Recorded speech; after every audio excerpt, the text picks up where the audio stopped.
Máme pripravenú tú časť siete, ktorá je potrebná pre režim národného roamingu, to je celá centrálna časť siete, vrátane ústredne.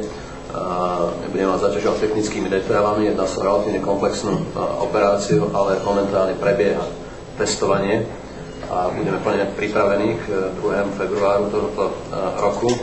To, čo budú vidieť zákazníci na displeji svojho telefónu do doby, než prejdeme na vlastnú rádiovú časť siete, na vlastné BTS-ky, je logo roamingového partnera. Postupne, ako budeme nabiehať na našu vlastnú sieť, budú vidieť logo O2, O2.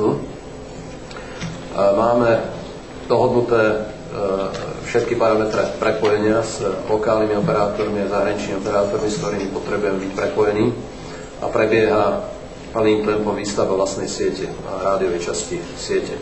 Čo sa týka situácie hľadiska organizácie, máme zhruba 120 ľudí ku dnešnému dňu a rýchlo pribúdajú ďalší. Tak ako sme povedali, spolupracujeme veľmi úzko s našimi operáciami v Českej republike a s inými operačnými firmy O2 a Telefoniky. S tým, že postupne bude rásť najmä oblasť komerčná, to znamená marketingu na Slovensku, oblasť predaja distribučných kanálov a tá časť siete, tá časť operácií sieťových, ktoré sú fyzické alebo budú fyzicky umiestnené na Slovensku.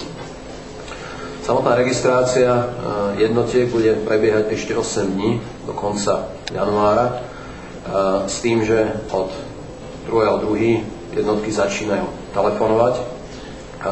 Tak ako bolo povedané, v priebehu februára bude pokračovať distribúcia SIM kariet. Je to logisticky relatívne náročná operácia. Privolal by som ju k tomu, čo Angličania nazývajú boarding the plane, kde musí prebiehať určitá postupnosť, ako sa zákazníci dostávajú na sieť a môžu začať telefonovať. S tým, že koncom februára bude predstavená štandardná ponuka pre predplatené služby a budú otvorené prvé distribučné kanály, vlastné distribučné kanály O2 a partnerské distribučné kanály.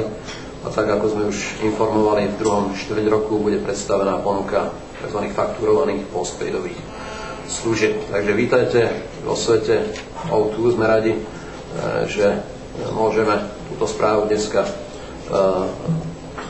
môžeme o tejto skutočnosti dneska informovať a samozrejme tešíme sa od 2.2. na všetkých našich zákazníkov. Ďakujem.